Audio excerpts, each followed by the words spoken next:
नमस्कार भक्तों।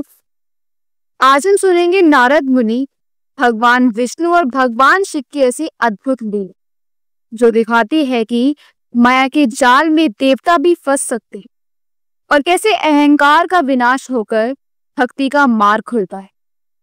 कथा सुनते सुनते आपका मन भक्ति में डूब जाएगा। एक बार शिव जी की इच्छा से विष्णु भगवान ने एक अद्भुत माया रची। उन्होंने जिस ओर नारद जी जा रहे थे वहां एक सुंदर नगर बना दिया। वह नगर वैकुंठ लोक से भी अधिक रमणीय था। वहां बहुत से विहार स्थल थे। उस नगर के राजा का नाम शील निधि था। उस राजा की एक बहुत सुंदर कन्या थी। उन्होंने अपनी पुत्री के लिए स्वयंवर का आयोजन किया था। उनकी कन्या को वर्णन करने के लिए उत्सुक बहुत से राजकुमार पधारे थे। वहां बहुत चहल पहल थी।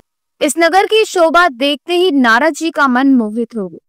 जब राजा शील निधि ने नारद जी को आते देखा तो उन्हें सादर प्रणाम करके स्वर्ण सिंहासन पर बैठाकर उनकी पूजा की। फिर अपनी देव सुंदरी कन्या को बुलाए जिसने महर्षि के चरणों में प्रणाम की। नारद जी से उसका परिचय कराते शील निधि ने निवेदन किया, महर्षि, ये मेरी पुत्री श्रीमती है। इसके स्वयंवर का आयोजन किया गया है। इस कन्या के गुण दोषों को बताने की कृपा कीजिए। राजा के ऐसे वचन सुनकर नारद जी बोले, राजन, आपकी कन्या साक्षात लक्ष्मी है। इसका भावी पति भगवान शिव के समान वैभवशाली, त्रिलोक कजाई, वीर तथा कामदेव को भी जीतने वाला होगा। ऐसा कहकर नारद मुनि वहां से चल दी। शिव की माया के कारण वह काम के वशीभूत हो सोचने लगे कि राजकुमारी को कैसे प्राप्त करूं। स्वयंवर में आए सुंदर एवं वैभवशाली राजाओं को छोड़कर भला ये मेरा वर्णन कैसे करेगी। वह सोचने लगी कि नारियों को सौंदर्य बहुत प्रिय होता है। सौंदर्य को देखकर ही श्रीमती मेरा वर्णन कर सकती। ऐसा विचार कर नारद जी फिर विष्णु लोक में जा पहुंचे और उन्हें राजा शील निधि की कन्या के स्वयंवर के बारे में बताया तथा उस कन्या के साथ विवाह करने की इच्छा व्यक्त की। उन्होंने भगवान विष्णु से प्रार्थना की कि वे अपना रूप उन्हें प्रदान करें ताकि श्रीमती उन्हें ही वरें। नारद मुनि की ऐसी बात सुनकर भगवान मधुसूदन हंस पड़े और भगवान शंकर के प्रभाव का अनुभव करके उन्होंने इस प्रकार उत्तर दिया। भगवान विष्णु बोले, हे नारद, आप अवश्य जाइए। मैं आपका हित उसी प्रकार करूं जिस प्रकार पीड़ित व्यक्ति का श्रेष्ठ वेद करता है, क्योंकि तुम मुझे विशेष प्रिय है। ऐसा कहकर भगवान विष्णु ने नारद मुनि को वानर का मुख तथा शेष अंगों को अपना मनोहर रूप प्रदान कर दी।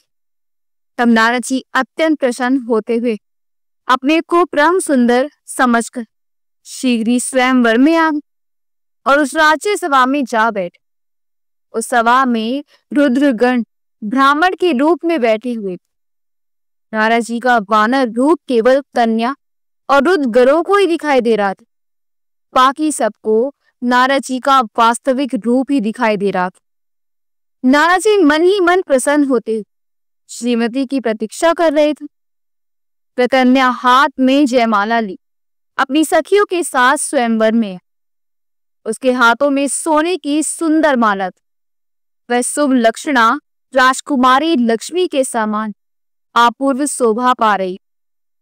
नारद मुनि का भगवान विष्णु जैसा शरीर और वानर जैसा मुख देख वह कुपित हो गए और उनकी ओर से दृष्टि हटाकर मनोवांछित वर की तलाश में आगे चली। सभा में अपने मनपसंद वर को ना पाकर वह उदास हो गई। उसने किसी के भी गले में वरमाला नहीं डाली। तभी भगवान विष्णु राजा की वेशभूषा धारण कर वहां आ पहुंचे। विष्णु जी को देखते ही उस परम सुंदरी ने उनके गले में वरमाला डाल दी। विष्णु जी राजकुमारी को साथ लेकर तुरंत अपने लोक को चले। ये देखकर नारद जी विचलित हो गए। तब ब्राह्मणों के रूप में उपस्थित रुद्रगणों ने नारद जी से कहा, हे नारद जी, आप व्यर्थी काम से मोहित हो, सौंदर्य के बल से राजकुमारी को पाना चाहते हैं। पहले जरा अपना वानर के समान मुख तो देख लीजिए। ये वचन सुनकर नारद जी को बड़ा आश्चर्य हुआ। उन्होंने दर्पण में अपना मुंह देख वानर के समान मुख को देख वे अत्यंत क्रोधित हो उठे तथा दोनों रुद्रगणों को श्राप देते हुए बोले, तुमने एक ब्राह्मण का मजाक उड़ाया है, अतः तुम ब्राह्मण कुल में पैदा होकर भी राक्षस बन जाओ। ये सुनकर वह शिवगण कुछ नहीं बोले, बल्कि इसे भगवान शिव की इच्छा मानते हुए उदासीन भाव से अपने स्थान पर चले और भगवान शिव की स्तुति करने लगे। माया से मोहित नारद जी उन दोनों शिव गणों को श्राप देकर मोहवश को जान न सके। तत्पश्चात क्रोधित होते हुए वे तालाब के पास पहुंचे और वहां जल में पुनः अपनी परछाई देखी तो उन्हें फिर बानर जैसी आकृति दिखाई। उसे देखकर नारद जी को और अधिक क्रोध चढ़ाया। प्रसीदे विष्णु लोक की ओर चल दी। वहां पहुंचकर भगवान विष्णु से वह बोले, हे हरि, तुम बड़े दुष्ट हो। अपने कपट से विश्व को मोहने वाले तुम दूसरों को सुखी होता नहीं देख सकते। तभी तो तुमने सागर मंथन के समय मोहिनी का रूप धारण कर दैत्यों से अमृत का कलश छीन लिया था और उन्हें अमृत की जगह मदिरा पिलाकर पागल बना दिया था। यदि उस समय भगवान शंकर दया करके विष को ना पीते तो तुम्हारा सारा कपट प्रकट हो जाता। तुम्हें कपट पूर्ण चाले अधिक प्रिय है।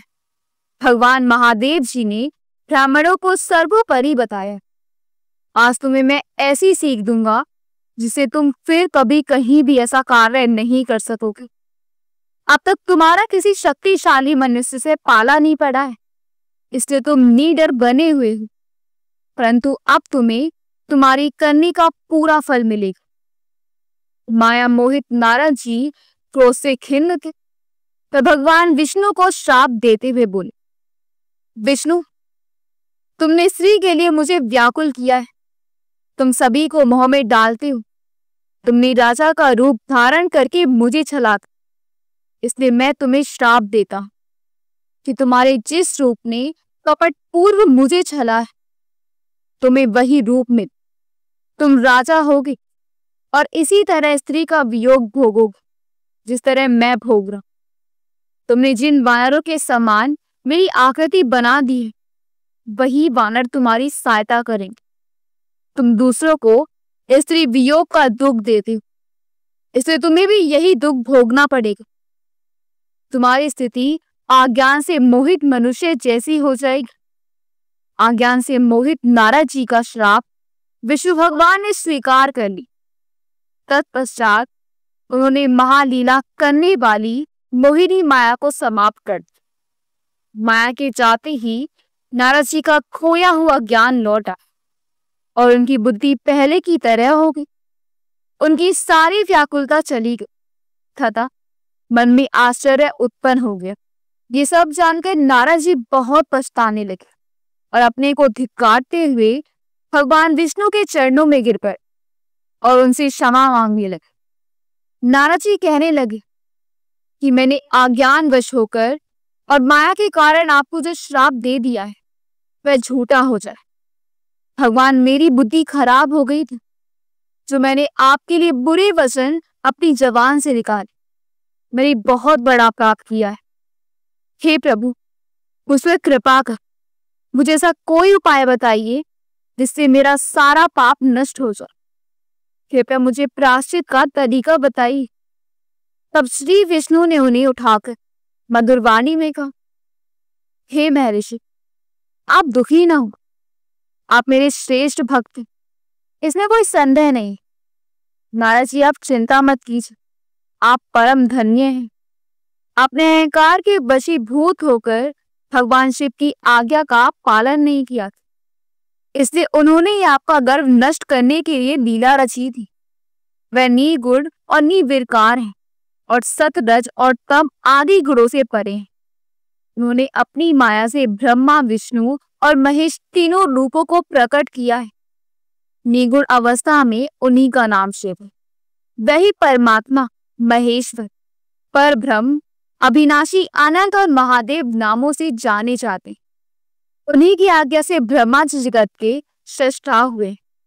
मैं तीनों लोगों का पालन करता और शिव जी रुद्र रूप में सबका संहार करते। वह शिव स्वरूप सबके साक्षी, वे माया से भिन्न और निर्गुण होते। वे अपने भक्तों पर सदा दया करते। मैं तुम्हें समस्त पापों का नाश करने वाले, भोग एवं मोक्ष प्रदान करने वाले उपाय बताता हूं। अपने सारे शकों एवं चिंताओं को त्याग कर भगवान शिव की यश और कीर्ति का गुणगान कर और सदा अनन्य भाव से शिव जी के सतनाम स्त्रोत का पाठ करो। उनकी उपासना करो तथा प्रतिदिन उनकी पूजा अर्चना करो। जो मनुष्य शरीर, मन और वाणी द्वारा भगवान शिव की उपासना करते हैं, उन्हें पंडित या ज्ञानी कहा जाता है। जो मनुष्य शिव जी की भक्ति करते हैं, उन्हें संसार रूपी भव सागर से तत्काल मुक्ति मिल जाती है। जो लोग पाप रूपी दावानल से पीड़ित हैं, उन्हें शिव नाम रूपी अमृत का पान करना चाहिए।